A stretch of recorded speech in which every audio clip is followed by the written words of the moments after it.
ಭವಿಷ್ಯ ನಿಂತಿದೆ. ಪವಿತ್ರ ಗೌಡ ಪರ ವಕೀಲರು ಕೂಡ ಟಾಮಿ ಸಬಾಸ್ಟಿನ್ ಅವರು ಕೂಡ 3 ಅಂಶಗಳನ್ನು ಮುಂದಿಟ್ಟು ಮಹಿಳೆ ಅನ್ನೋ ಕಾರಣಕ್ಕೋಸ್ಕರ ಕೊಡಿ, ಮಗಳಿದ್ದಾಳೆ ಜಾಮೀನು ಕೊಡಿ, ತಾಯಿ ಇದ್ದಾರೆ ತಾಯಿ ಮೊಮ್ಮಗಳನ್ನು ನೋಡ್ಕೊಳ್ತಿದ್ದಾರೆ, ಈ ಕಾರಣಗಳನ್ನು ಇಟ್ಟು ಜಾಮೀನು ಕೊಡಿ ಅಂತೇಳಿ ಅಲ್ಲಿ ವಾದವನ್ನು ಮಂಡಿಸಿದ್ರು. ಮತ್ತೊಂದು ಕಡೆ ದರ್ಶನ್ ವಿಚಾರವಾಗಿ ಕೂಡ ಒಂದಷ್ಟು ಪ್ರಸ್ತಾಪ ಮಾಡಿ ವಾದವನ್ನು ಮಂಡಿಸ್ತಾ ಬರ್ತಾ ಇದ್ರು. ಮತ್ತೊಂದು ಬ್ರೇಕಿಂಗ್ ಅಪ್ಡೇಟ್ ಈಗ ನಿಮ್ಮ ಮುಂದೆ. ಇಟಿಯೋಸ್ ಕಾರಲ್ಲಿ ಶೆಡ್ಡಿಗೆ ಬಂದಿದ್ದು ನೋಡಿದ್ದಾರೆ. ಕಾರು ನೋಡಿರುವ ಬಗ್ಗೆ 6 ಜನ ಸಾಕ್ಷಿಗಳು ಇದ್ದಾರೆ. ರೇಣುಕಾಸ್ವಾಮಿಯನ್ನ ಜಗ್ಗು, ಅನು, ರವಿ ಕರ್ಕೊಂಬಂದ್ರು ಇಟಿಎಸ್ ಕಾರಲ್ಲಿ. ಆ ಇಟಿಎಸ್ ಕಾರ್ ಬಂದಿದ್ದು ಶೆಡ್ಗೆ ಬಂದಿದ್ದನ್ನ 6 ಜನ ಸಾಕ್ಷಿಗಳು ನೋಡಿದ್ದಾರೆ. ಇದನ್ನ ಪ್ರಸ್ತಾಪ ಮಾಡ್ತಿದ್ದಾರೆ ಇಲ್ಲಿ ಪ್ರಸನ್ನ ಕುಮಾರ್ ಅವರು. ಇಟಿಎಸ್ ಕಾರಲ್ಲಿ ಬಂದಿದ್ದು ಹೌದು, ಆದ್ರೆ ರೇಣುಕಾಸ್ವಾಮಿ ಜೊತೆಲಿ ಬಂದ್ರಲ್ವಾ, ಅಲ್ಲಿ ಕಿಡ್ನಾಪ್ ಅಂತ ಹೇಗಾಗುತ್ತೆ ಅಂತೇಳಿ ಅವರು ವಾದವನ್ನು ಮಂಡಿಸಿದ್ರು. ಇದಕ್ಕೆ ಟಕ್ಕರ್ ಕೊಡ್ತಿದ್ದಾರೆ ಪ್ರಸನ್ನ ಕುಮಾರ್ ಅವರು. ಪವನ್ ಆರೋಪಿ ಲೊಕೇಶನ್ ಶೇರ್ ಮಾಡಿದ್ದ ನೋಡಿ, ಯಾವೆಲ್ಲ ಅಂಶಗಳನ್ನ. ಸಿ.ವಿ. ನಾಗೇಶ್ ಅವರ ಬತ್ತಳಿಕೆಯಲ್ಲಿದ್ದಂಥ ಬಾಣಗಳನ್ನ ಬಿಟ್ಟಿದ್ದಾಯ್ತು. ಈಗ ಆ ಬಾಣಕ್ಕೆ ಪ್ರತ್ಯಸ್ತ್ರಗಳನ್ನ ಬಿಡ್ತಿದ್ದಾರೆ ಪ್ರಸನ್ನ ಕುಮಾರ್ ಅವರು. ವೀಕ್ಷಕರೇ, ಬಹಳ ಪ್ರಮುಖವಾದಂಥ ವಿಚಾರ ಅಂತಂದರೆ ಇವತ್ತು ಭವಿಷ್ಯ ನಿರ್ಧಾರ ಆಗುತ್ತೆ ಅಂತ ಬರೆದಿಟ್ಕೊಂಬಿಡಿ. ಇನ್ನು 4 ದಿನ ಇರೋದು ಮಧ್ಯಂತರ ಜಾಮೀನು ಮುಗಿಯೋದಕ್ಕೆ.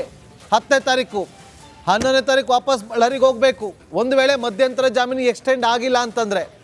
ಮತ್ತೊಂದು ಕಡೆ ಪೊಲೀಸರು ಸುಪ್ರೀಂ ಕೋರ್ಟ್ ಮೆಟ್ಟಿಲೇರಿದ್ದಾರೆ, ಮಧ್ಯಂತರ ಜಾಮೀನನ್ನು ತಡೀರಿ ಅಂತೇಳಿ. ಇವತ್ತು ರೆಗ್ಯುಲರ್ ಬೇಲ್ ಅರ್ಜಿ ಅಷ್ಟೇ ವಿಚಾರಣೆ ನಡೀತಾ ಇರೋದು. ಆರಂಭದಲ್ಲಿ ಹೇಳ್ತಾರೆ ಮೆಡಿಕಲ್ ರಿಪೋರ್ಟಲ್ಲಿ ಎಲ್ಲಿದೆ ಆಪರೇಷನ್ ಆಗಿರೋ ಬಗ್ಗೆ, ಆಪರೇಷನ್ ಮಾಡೋ ಬಗ್ಗೆ ಎಲ್ಲೂ ಕೂಡ ಪ್ರಸ್ತಾಪ ಆಗೇ ಇಲ್ವಲ್ಲ ಅಂತ ಹೇಳ್ತಿದ್ದಾರೆ.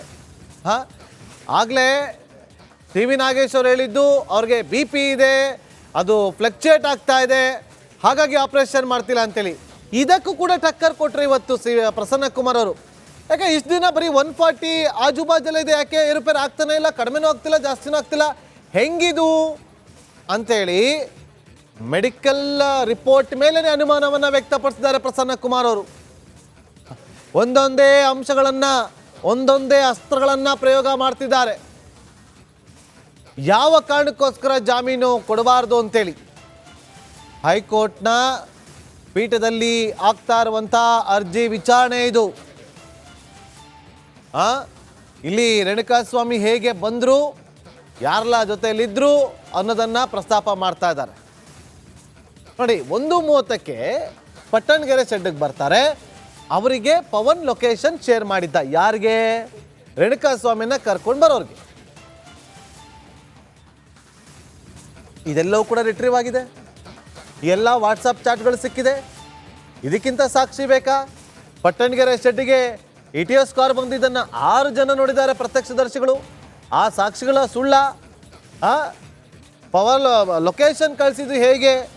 ಹೀಗೆ ಒಂದೊಂದು ಬಾಣಗಳನ್ನು ಕೂಡ ಬಿಡ್ತಾ ಇದ್ದಾರೆ. ಇವತ್ತು ನಿರ್ಧಾರ ಆಗುತ್ತೆ. ದರ್ಶನ್ ಅವರ ಬೇಲ್ ಏನು ರೆಗ್ಯುಲರ್ ಬೇಲ್ ನಿರ್ಧಾರ ಆಗುತ್ತೆ. ನೋಡಿ, ನಿಮಗೆ ಆರಂಭದಲ್ಲಿ ಇವತ್ತು ವಿಚಾರಣೆ ಆರಂಭ ಆಗ್ತಾ ಇದ್ದಂತೆಯೇ ಎಲ್ಲರೂ ಕೂಡ ಅಲ್ಲಿ ನೆರೆದಿರ್ತಾರೆ, ಏನೇನಾಗುತ್ತೋ ಏನು ಕಥೆನೋ ಅಂತೇಳಿ. SPP ಅವರು ವಾದವನ್ನು ಮಂಡಿಸಬೇಕಿತ್ತು, ಆದರೆ ಪ್ರದೋಷ್ ಪರ ವಕೀಲರು ವಾದವನ್ನು ಆರಂಭ ಮಾಡ್ತಾರೆ. ಅದಾದಮೇಲೆ ದಿವಾಕರ್, ಪ್ರದೋಷ್ ಪರ ವಕೀಲರಾಗಿರುವಂಥ ದಿವಾಕರ್ ಅವರು ವಾದವನ್ನು ಮಂಡಿಸ್ತಾರೆ. ಅದಾದಮೇಲೆ SPP ಪ್ರಸನ್ನ ಕುಮಾರ್ ಅವರು ಆಕ್ಷೇಪಣಾ ವಾದವನ್ನು ಮಾಡ್ತಾರೆ. ಆಕ್ಷೇಪಣಾ ವಾದವನ್ನು ಆರಂಭ ಮಾಡ್ತಾರೆ. ವಾದದ ಆರಂಭದಲ್ಲೇ ಮಧ್ಯಂತರ ಜಾಮೀನು ಈ ಕೋರ್ಟ್ ನೀಡಿತ್ತು. ತಕ್ಷಣ ಆಪರೇಷನ್ ಆಗಿಲ್ಲ ಅಂದರೆ ಲಕ್ವಾ ಹೊಡೆಯುತ್ತೆ ಅಂತ ಹೇಳಿದರು. ಎಲ್ಲಾಗಿದೆ ಅಂತ ವಾದವನ್ನು ಆರಂಭ ಮಾಡಿದ್ರು. ಮತ್ತೊಂದು ಬ್ರೇಕಿಂಗ್ ಅಪ್ಡೇಟ್ ಈಗ ನಿಮ್ಮ ಮುಂದೆ. ಈ ಘಟನೆ ಜೂನ್ 8ನೇ ತಾರೀಕಿನಂದು ಆಗಿದೆ. ಆದರೆ ಘಟನಾ ಸ್ಥಳಕ್ಕೆ ಪೊಲೀಸರು ಹೋಗಿಲ್ಲ ಅಂತ ಹೇಳ್ತಾರೆ.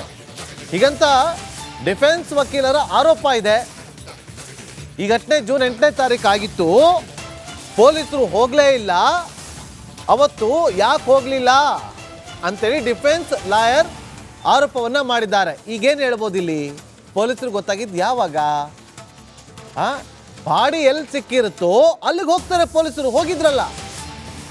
ಹೋಗಿದ್ರು ತಾನೆ. ಮೃತದೇಹ ಎಲ್ಲಿ ಪತ್ತೆ ಆಗಿತ್ತೋ ಅಲ್ಲಿಗೆ ಹೋಗಿದ್ರು. ಆದರೆ ಇಲ್ಲಿ ಒಂದು ಅಂಶವನ್ನ ಗಮನಿಸ್ಬೇಕು. ಇಲ್ಲಿ ಇದೆಲ್ಲ ಆಗ್ತಿದ್ದು ಕೂಡ PSI ವಿನಯ್ಗೆ ಮೆಸೇಜ್ ಹೋಗ್ತಾ ಇತ್ತು.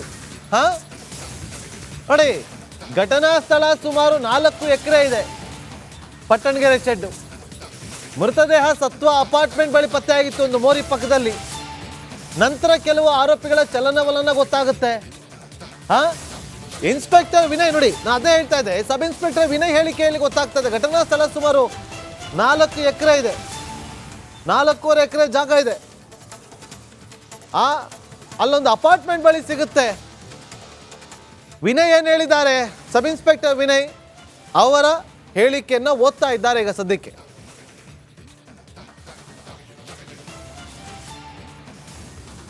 ಯಾಕೆಂದ್ರೆ ಇಲ್ಲಿ ಪೊಲೀಸರು ತನಿಖೆಯನ್ನ ಮಾಡಿದ್ದನ್ನ ಸರಿ ಇಲ್ಲ ಅಂತೇಳಿ ಡಿಫೆನ್ಸ್ ಲಾಯರ್ ಅಂದರೆ CV ನಾಗೇಶ್ವರ್ ವಾದವನ್ನ ಮಂಡಿಸಬೇಕಾದ್ರೆ ಯಾಕೆ PSI ವಿನಯ್ ಅವರ ಮೊಬೈಲನ್ನು ಸೀಸ್ ಮಾಡಿಲ್ಲ?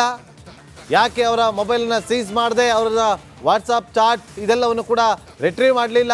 ಎಲ್ಲ ಪ್ರಶ್ನೆಗಳನ್ನು ಎತ್ತಿದ್ದು.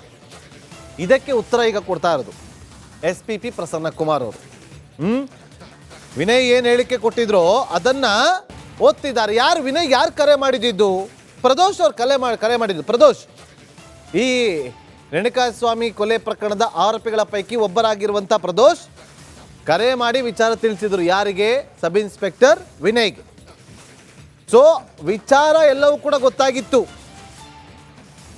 ಅಂದರೆ ಇಲ್ಲಿ ಪ್ರದೋಷ್ ವಿನಯ್ಗೆ ಫೋನ್ ಮಾಡಿ ಈ ಥರ ಆಗೋಗಿದೆ ಅಂತ ಹೇಳಿದರು. ಎಲ್ಲ ಆಗಿತ್ತು ಅಂತ ಹೇಳಿರಲಿಲ್ಲ ಅಲ್ವಾ? ಎಲ್ಲಿ ಆಗಿತ್ತು ಅಂತ ಹೇಳಿರಲಿಲ್ಲ. ಹಾಗಾಗಿ ಪೊಲೀಸರು ಎಲ್ಲಿ ಮೃತದೇಹ ಪತ್ತೆ ಆಗಿತ್ತೋ ಆ ಜಾಗಕ್ಕೆ ಹೋಗ್ತಾರೆ. ಸೆಕ್ಯೂರಿಟಿ ಗಾರ್ಡ್ ಒಬ್ಬರು ಕೊಟ್ಟಂಥ ಮಾಹಿತಿ ಆಧರಿಸಿ ಪೊಲೀಸರು ಅಲ್ಲಿಗೆ ಹೋಗ್ತಾರೆ. ವಿನಯ್ ಪೊಲೀಸರಿಗೆ ತಿಳಿಸಿದ್ರೋ ಇಲ್ಲೋ ಗೊತ್ತಿಲ್ಲ, ಹಿರಿಯ ಅಧಿಕಾರಿಗಳ ಗಮನಕ್ಕೆ ತಂದ್ರೋ ಇಲ್ಲೋ ಗೊತ್ತಿಲ್ಲ. ಇದು ತನಿಖೆ ಆಗಿಲ್ಲ, ಆಗಬೇಕು ಅಂತ ಹೇಳಿದ್ರು. ಯಾರು? CV ನಾಗೇಶ್ ಅವರು. ಈಗ ಅಲ್ಲಿ ಇರುವಂಥ ವಿಚಾರ ನೋಡಿ, ರೇಣುಕಾಸ್ವಾಮಿ ಕೊಲೆ ಆಗಿದ್ದು ಎಲ್ಲಿ ಅನ್ನೋದು ಪೊಲೀಸರಿಗೆ ಗೊತ್ತಾಗಿರಲಿಲ್ಲ. ಆದರೆ ರೇಣುಕಾಸ್ವಾಮಿ ಅನ್ನೋ ವ್ಯಕ್ತಿಯ ಕೊಲೆ ಆಗಿದೆ. ಕೊಲೆ ಆಗಿದಂಥ ವ್ಯಕ್ತಿ ಯಾರು ಅನ್ನೋದು ಕೂಡ ಪೊಲೀಸರಿಗೆ ಗೊತ್ತಿರಲಿಲ್ಲ. ಆಮೇಲೆ ಅವರು ಐಡೆಂಟಿಫೈ ಮಾಡಿದ್ದು ಯಾರು ಕೊಲೆ ಆಗಿರೋ ವ್ಯಕ್ತಿ ಯಾರು ಅಂತೇಳಿ ಆಮೇಲೆ ಗೊತ್ತಾಗುತ್ತೆ.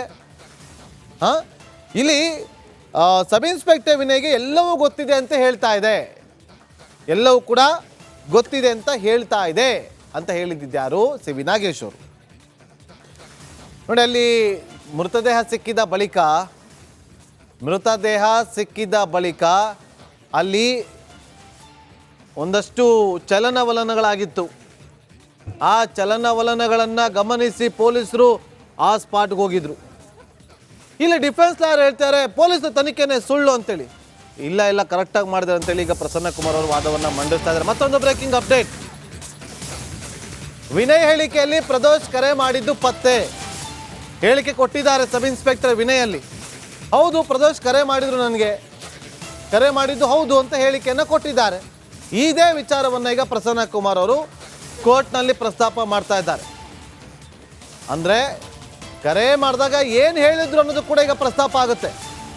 ಹಣಕಾಸಿನ ವಿಚಾರವಾಗಿ ಜಗಳ ಮಾಡ್ಕೊಂಡಿದ್ದಾರೆ ಅಂತ ನನಗೆ ಫೋನ್ ಮಾಡಿ ಹೇಳಿದ್ರು ಪ್ರದೋಷ್ ಅಂತ ಹೇಳ್ತಾರೆ. ಪ್ರದೋಷ್ ವಿನಯ್ಗೆ ಫೋನ್ ಮಾಡಿ ಹೇಳಿದ್ದೇನು? ಹಣಕಾಸಿನ ವಿಚಾರವಾಗಿ ಜಗಳ ಮಾಡ್ಕೊಂಡಿದ್ದಾರೆ ಅಂತ. ಆದರೆ ಅಲ್ಲಿ ಹೇಳಿದ್ದು ಬೇರೆ, ತನಿಖೆ ಆಗಿದೆ ಬೇರೆ ಅಂತೇಳಿ ತನಿಖಾಧಿಕಾರಿಗಳ ತನಿಖೆಯ ವಿಚಾರವಾಗಿ ಪ್ರಶ್ನೆ ಮಾಡಿದ್ದು CV ನಾಗೇಶ್ ಅವರು. ಒಂದೊಂದೇ ಅಂಶಗಳನ್ನು ಹೊರಹಾಕ್ತಿದ್ದಾರೆ. ಯಾವ ರೀತಿಯಾಗಿ ಪ್ಲಾಂಟೆಡ್ ಇನ್ವೆಸ್ಟಿಗೇಷನ್ ಅಂತೇಳಿ ಕೋರ್ಟ್ನಲ್ಲಿ ಎತ್ತಿ ತೋರಿಸುವಂಥ ಕೆಲಸವನ್ನು ಡಿಫೆನ್ಸ್ ಲಾಯರ್ CV ನಾಗೇಶ್ ಅವರು ಮಾಡಿದ್ರು, ಅದೆಲ್ಲವೂ ಕೂಡ ಸರಿ ಇದೆ ಅಂತೇಳಿ ಈಗ ತನಿಖೆಯನ್ನು ಸಮರ್ಥಿಸಿಕೊಳ್ಳುವ ಕೆಲಸವನ್ನು ಮಾಡ್ತಿದ್ದಾರೆ ಪ್ರಸನ್ನ ಕುಮಾರ್ ಅವರು. ಸಮರ್ಥಿಸ್ಕೊಳ್ತಿದ್ದಾರೆ ಅಲ್ಲಿ.